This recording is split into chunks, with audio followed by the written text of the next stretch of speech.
নমস্কাৰ বন্ধুসকল, মোৰ আজি ৰান্ধা ভিডিঅ'লৈ আপোনালোকক সকলোকে স্বাগতম জনাইছোঁ। এয়া মই আজি বনাব লৈছোঁ পুলি পিঠা। আৰু পুলি পিঠাৰ কাৰণে এইফালে গাখীৰ গৰম দিছোঁ, তাতে এপেকেট পাউডাৰ গাখীৰ দিছোঁ আৰু ইলাচি দি এইখিনি উতলি থাকিব দিছোঁ। আৰু এইফালে কেৰাহীটোত মই দিছোঁ অকণমান পানী, তাতে অকণমান নিমখ দি চাউলৰ গুড়ি আৰু চুজি দি এইখিনি লৰাই আছোঁ। এইখিনি যেতিয়ালৈকে একদম আটা মঠি লোৱাৰ দৰে নহয় তেতিয়ালৈকে, পানীখিনি শুকাই যেতিয়ালৈকে নাযায় মানে আটাৰ দৰে নহয় তেতিয়ালৈকে এইখিনি লৰাই থাকিম। আৰু লৰাই থাকিব লাগিব, নহ'লে তলত লাগি যাব। আৰু এইখিনি চাওক আমাৰ আটা মঠি লোৱাৰ দৰে হৈ গ'ল। এতিয়া কাঁহীখনত অকণমান ঘি লগাই লৈছোঁ, আপোনালোকে তেল লগালেও লগাব পাৰে। ঘিখিনি লগাই লৈ মই ইয়াতে এতিয়া এই যিখিনি মই চাউলৰ গুড়ি আৰু চুজি মানে সিজাই লৈছোঁ এইখিনি এতিয়া ইয়াতে লৈ লৈছোঁ। লৈ মেলি এতিয়া অলপ ঠাণ্ডা হোৱাৰ পিছত এইখিনি ভালকৈ হাতত অকণমান ঘি লগাই লৈ ভালকৈ মঠি ল'ম। তেতিয়াহে পিঠাখিনি ছফ্ট হ'ব আৰু খাবলৈ ভাল হ'ব। আৰু এয়া আমি কেইজনীমানিয়ে মিলি বনাই আছোঁ, মানে মোৰ বান্ধৱীজনী তাক বহুত বান্ধৱীজনী তাক বহুত খাব মন গৈছে। সি মাতিলে বনাই দিবলৈ, কাৰণ বিহু আহিলেতো মই সময় নাপাম বিহুৰ সময়ত, সেইকাৰণে তাই বিহুৰ আগতে মোক বনাই দিব মাতিলে, সেইকাৰণে আহিলোঁ আৰু তাক দিছোঁ নাৰিকল ৰুকিব। এয়া আমি গোটেইকেইটাই হাঁহি ধেমালিৰ মাজেৰে এনেকৈ পিঠাখিনি বনাই আছোঁ আৰু ধেমালি কৰি এয়া নাৰিকলখিনি ৰুকি হ'ল, তাকে জোকালোঁ অলপ কিবা কিবি এনেকৈ জোকাই আমাৰ মোৰ চাউলৰ গুড়িখিনিও মঠি লোৱা হ'ল ধুনীয়াকৈ, একেবাৰে ধুনীয়াকৈ মঠি লৈছোঁ। আৰু ইফালে কাজু লৈছোঁ মিক্সাৰ বাতিটোত, কাৰণ মই যিখিনি গাখীৰ উতলিব দিছোঁ ইয়াতে দিম কাজু অকণমান গুড়ি, তেতিয়াহে খাই ভাল লাগিব, টেষ্টি লাগিব, সেইকাৰণে কাজুখিনি লৈছোঁ। এতিয়া কাজুখিনি পেষ্ট বনাব দিলোঁ বান্ধৱীজনীক। আৰু ইফালে মই যিখিনি মঠি থৈছোঁ চাউলৰ গুড়ি সেইখিনি অলপ সময় ৰেষ্টত থৈ দিলোঁ, যাতে পূৰা ঠাণ্ডা হৈ আহে, তেতিয়া বনাবলৈ ভাল হ'ব। আৰু এইখিনি কাজুখিনি গুড়ি কৰি লৈ গাখীৰখিনি দি দিলোঁ, দি মেলি এইখিনি অলপ সময় উতলি থাকিব দিম, তেতিয়াহে কাজুখিনিও ভালকৈ একদম সিজি আহিলে তেতিয়া আৰু ভাল হ'ব।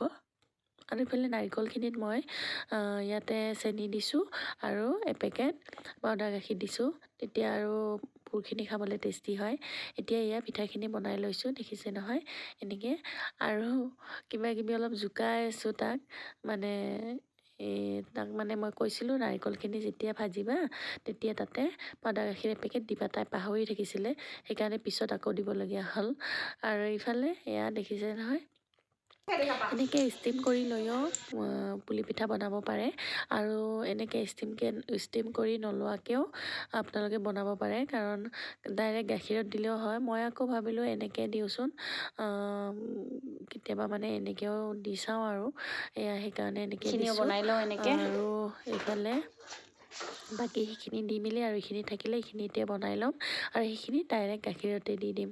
আৰু এতিয়া পিছত বনোৱাখিনি ডাইৰেক্ট গাখীৰতে দি দিলোঁ, এইখিনি আৰু ষ্টিম নকৰোঁ, কাৰণ দুবাৰ এনেকৈ থকাতকৈ দেৰিও হৈ যায়, ভাবিলোঁ ডাইৰেক্ট গাখীৰত দিয়াটোৱে ভাল হ'ব, সেইকাৰণে গাখীৰতে দি দিলোঁ ডাইৰেক্ট। এতিয়া ধুনীয়াকৈ সিজি আহিলে নমাই ল'লে হ'ল। আৰু আমাৰ গাখীৰখিনিও ধুনীয়াকৈ একদম ডাঠ হৈ আহিছে, পুলি পিঠাৰ গাখীৰৰ দৰে ধুনীয়া হৈছে। আৰু এতিয়া পিঠাখিনি এইখিনি পিছত বনোৱাখিনি দেখিছে নহয়, এইখিনি মই ডাইৰেক্ট ইয়াতে দি দিলোঁ কেঁচাকৈ, এইখিনি আৰু ষ্টিম নকৰিলোঁ, এনেকৈ দিলেও ধুনীয়া হয়। আৰু পিঠাখিনি এইখিনি পিঠা একদম ছফ্ট হ'ব, ধুনীয়া, ঠাণ্ডা হ'লেও টাইট হৈ নাযায়। আপোনালোকেও এনেকৈ ট্ৰাই কৰিব। আৰু পুলি পিঠা বনাওঁতে খালী চাউলৰ গুড়ি দি নবনাব, কাৰণ খালী চাউলৰ গুড়ি দি বনালে ঠাণ্ডা হৈ গ'লে টাইট হৈ যায়। আৰু এইখিনি ষ্টিম কৰি লোৱাখিনিও ইয়াতে দি দিলোঁ, যাতে গাখীৰখিনি ইয়াতো সোমাই যায়, তেতিয়াহে খাবলৈ ভাল লাগিব। গোটেইখিনি ইয়াতে দি দিলোঁ, কেঁচাখিনি তলত দি দিছিলোঁ আৰু ষ্টিম কৰাখিনি ওপৰতে দি দিলোঁ। দি মেলি এইখিনি ভালকৈ উতলিব দিছোঁ, দেখিছে নহয়। উতলি অহাৰ পিছত অকণমান উল্টাই দিছোঁ, যাতে তলৰখিনি ওপৰত উঠি আহে, এনেকৈ উল্টাই দিছোঁ। আৰু লাহেকৈ একদম দিয়াৰ লগে লগে উল্টাই নিদিব, নহ'লে ভাঙি যাব, অলপ পিছত উল্টাই দিব। আৰু আমাৰ পুলি পিঠা ৰেডি, দেখিছে নহয় কিমান ধুনীয়া হৈছে। ইয়াতে যদি আৰু কেশৰ দিলোঁ হয় আৰু ধুনীয়া হ'ল হয়, কিন্তু কেশৰ নাছিলে ঘৰত, সেইকাৰণে দিয়া নহ'ল। আৰু মই পিঠাখিনি ভাঙি দেখুৱাইছোঁ, চাওক কেনেকুৱা ছফ্ট, যেনেকুৱা গৰমত যেনেকুৱা ছফ্ট, ঠাণ্ডা হোৱাৰ পিছতো এনেকুৱাই ছফ্টে থাকিব এই পিঠাখিনি। আৰু আমাৰ গোটেইখিনি ৰেডি হৈ গ'ল, সেইকাৰণে আপোনালোকক দেখুৱাই দিলোঁ। আৰু ইফালে মই এতিয়া টেষ্ট কৰিব লৈছোঁ এয়া টেষ্ট কৰিব লৈছোঁ মানে শেষেই হ'ল তেতিয়াহে মনত পৰিলে ভিডিঅ' বনাব লাগিছিল বুলি তেতিয়াহে বান্ধৱীজনীয়ে ভিডিঅ' বনাই আছে তাকে বোলো খোৱা হোৱাৰ পিছত তেতিয়াহে ভিডিঅ' বনাই আছোঁ তাকে কৈ হাঁহি আছোঁ কি কৰিব উপায় নাই আৰু মাথাটো বেয়া যে পাহৰি থাকিছিলোঁ খাবলৈ কিন্তু সঁচাকৈ টেষ্টি হৈছে দেখিছে নহয় আৰু আজি ভিডিঅ'টো ইমানেই ভাল লাগিলে লাইক